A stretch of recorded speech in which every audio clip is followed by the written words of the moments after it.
Every few days, somewhere out at sea, a ship drags its anchor across the cable that carries the internet and cuts it clean through. And you won't notice a thing, because the internet barely touches space. Nearly all of it crosses the ocean floor. Through cables you could wrap your hand around.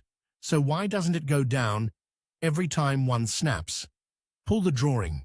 Everything you do that leaves your country runs through one of these. A thread of glass in a rubber tube lying in the dark. And the reason it survives isn't the cable. It's what happens when one breaks. A job that falls to about 60 aging ships almost nobody knows exist. Here's what most people picture when they think the internet. Something wireless. Signals in the air, bouncing off satellites. Cross it out. That's a rounding error. Satellites carry a tiny sliver of global traffic. The real internet is physical, and it's underwater. There are hundreds of cable systems on the seabed right now, adding up to well over 1 million miles of cable. They come ashore in quiet little buildings on the coast that have no sign on the door, and from there, the whole country plugs in. And here's the part that never lands until you see the drawing. The thing actually carrying the data is a strand of glass thinner than a human hair. Everything wrapped around it, the steel, the copper, the plastic, is just there to protect that one whisper-thin thread. In the deep ocean, the whole cable is about as thick as a garden hose. That is the internet, a piece of glass in a rubber tube lying in the dark. Which raises the obvious question. Light fades. So how does a pulse of light make it across an entire ocean without dying halfway? It doesn't cross in one shot. Every 50 miles or so, the cable has a repeater built into it, a little box that grabs the fading light and boosts it back to full strength.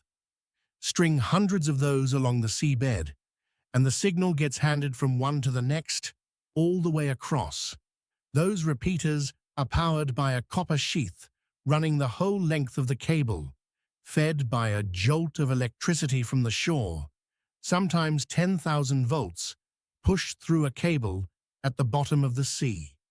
And your data isn't loyal to any one cable.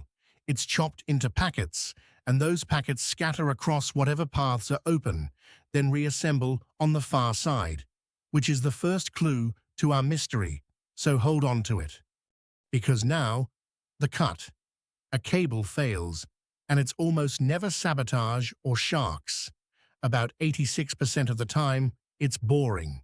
A fishing net or a ship's anchor dragging across the seabed and catching the line. It happens around 200 times a year. Do the math, and that's a break every couple of days, somewhere in the world, all year long. So, why don't you feel it? Here's the first half of the answer, and it's pure design. Nobody runs their traffic over a single cable. They spread it across many, on purpose, so that any one line can die and the data just pours into the others. The network reroutes around the wound in seconds. That's the mesh. Cut one thread and the web still holds. It's the same trick the internet uses on land, running underneath the entire ocean. But rerouting doesn't repair anything. There is still a snapped cable lying 2 miles down, in total darkness, leaking the internet into the sea. Somebody has to physically go get it. And that is the part of this drawing nobody ever labels. The entire physical internet, all of it, is kept alive by a fleet of ships most people have never heard exist. Cable repair ships. And there are only about 60 of them in the whole world.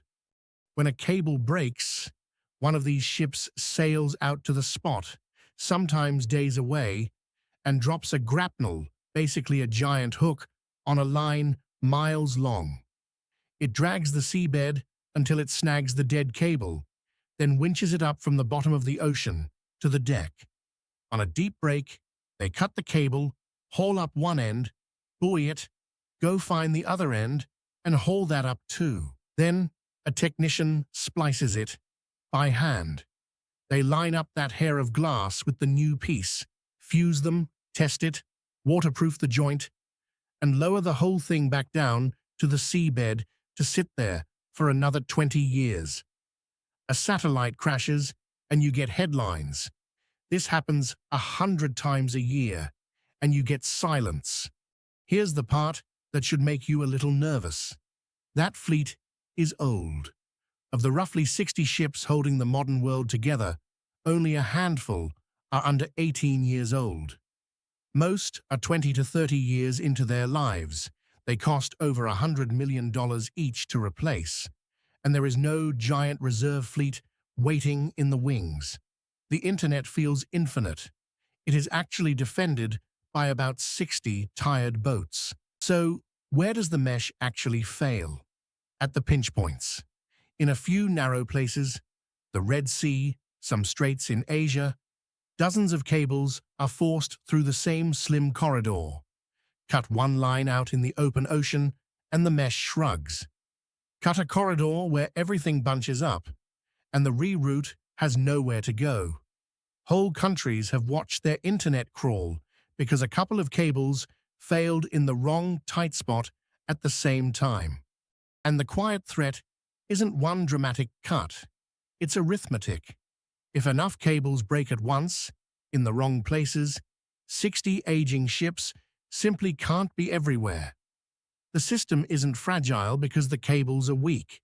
It's fragile because the thing that fixes them is stretched thin and getting thinner. So read the drawing back. The internet crosses the ocean as light in a thread of glass, boosted along by a chain of boxes on the seabed. When one line snaps, and one always is, your data just floods into the others, and you never feel a thing. And the only reason the broken one ever comes back is that somewhere, one of 60 aging ships is already sailing out to hook it off the bottom of the sea. Everything's simple once you see the schematic. Next drawing off the shelf, you tap your card, it beeps, and in that half second, 4 different companies you've never heard of each quietly take a cut. Who are they, and what are you actually paying for? That schematic's got more moving parts than you'd think. See you in the basement.